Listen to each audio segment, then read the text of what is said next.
Hello, everyone. Dr. Ames here.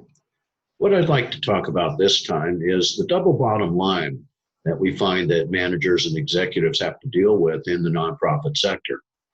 We don't find this situation, say, in the private sector, where it's about one thing, it's about making profit. But the double bottom line means you have to satisfy two significant factors in order to be successful. So, of course, they are achieving the mission and the financial side of surviving, just like a business would.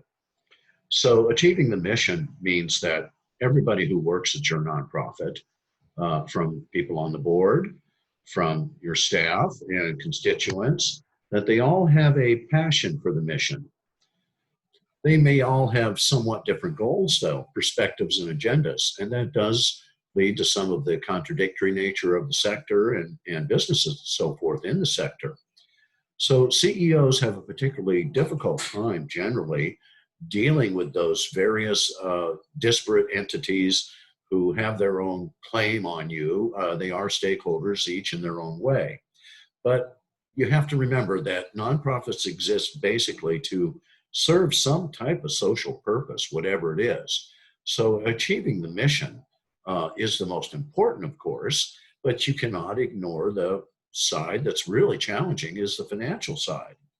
And the financial details are necessary and do require the top executive's attention.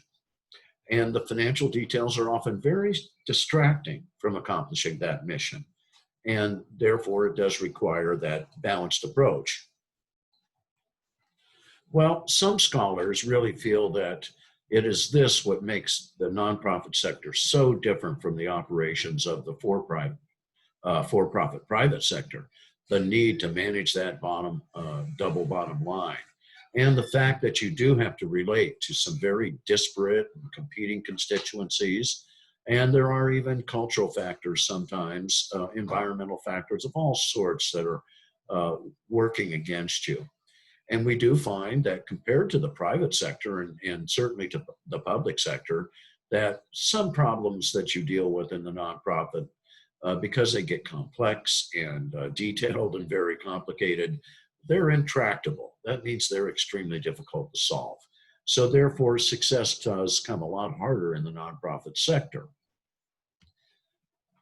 In summary, uh, the manager and top executives of any given nonprofit, even if you're a really small one, it's always about that balancing act where you're doing trade-offs and what you'd like to do and what you can do to accomplish your mission and still survive. Depending on what industry you're working in, what particular idea you're pursuing or cause, your relationships can get quite entangled, quite complex, and you will be dealing with a variety of entities who all have their own more or less competing agendas. As well, there's that basic thing that never goes away, that double bottom line. And it's one thing to work on achieving your mission through developing programs to do that, and so forth. The financial side is very tough. And of course, you've got that thing going against you, the reverse profit flow, where quite often many nonprofit organizations give something out, time, energy, money, whatever it might be, expertise, but nothing comes back in the form of profits. So the challenges in the sector are difficult and unfortunately often intractable. Okay, folks, that's all I really want to talk about this time. I'll talk to you again soon.